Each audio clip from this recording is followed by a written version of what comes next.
Mark Carney looks good, looks the part, is a fairly smooth talker. He's not a really good retail political guy, doesn't have those instincts. You can't just flip a switch and be a good politician. It really is a trade in itself that requires a lot of practice, and he hasn't had it, but he really doesn't need it. He's running a bubble campaign where he issues a few statements and then hides, which is appropriate because it's whoever manages to sign up the most voters online. It's rife.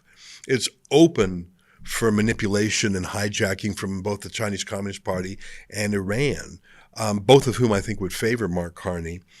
But there's no doubt about it. Mark Carney has been a liberal advisor for many years.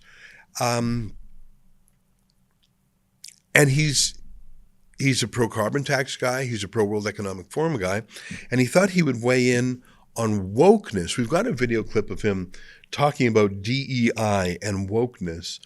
And I suppose it would be too much to hope for a liberal candidate to be against woke. But now here's Mark Carney doubling down on being woke. Take a listen. There's a fever gripping America. And while it rages, Canadians will remain resolute and true to our values. While America engages in a war on woke, Canadians will continue to value inclusiveness. What does inclusiveness mean? If it means letting people join a project or a team regardless of race, then I'm inclusive. I mean, we don't keep statistics of this race or that religion at Rebel News, but if I'm forced to think of it and put people into boxes, we're inclusive, but that's not woke. That's people who happen to look a certain way having merit.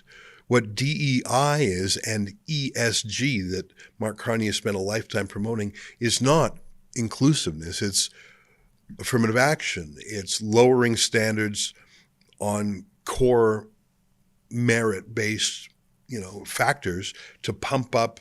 Do we have enough black lesbians in the LA fire department? Do we have enough,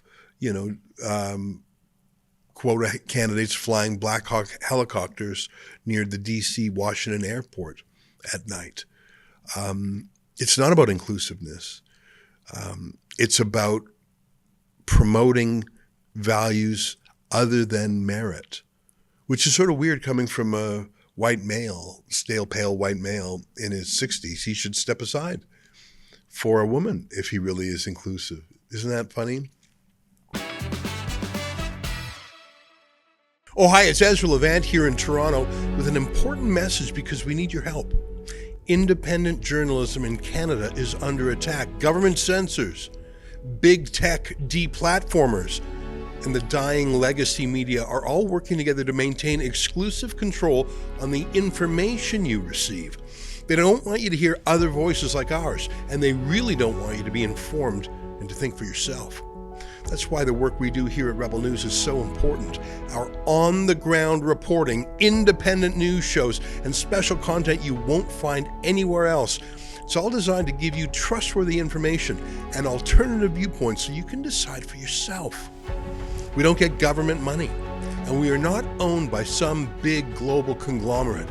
We're funded by people just like you, so please support independent journalism and help us continue our work by subscribing and becoming a Rebel News Plus member today, right here on the page. Go to rebelnewsplus.com.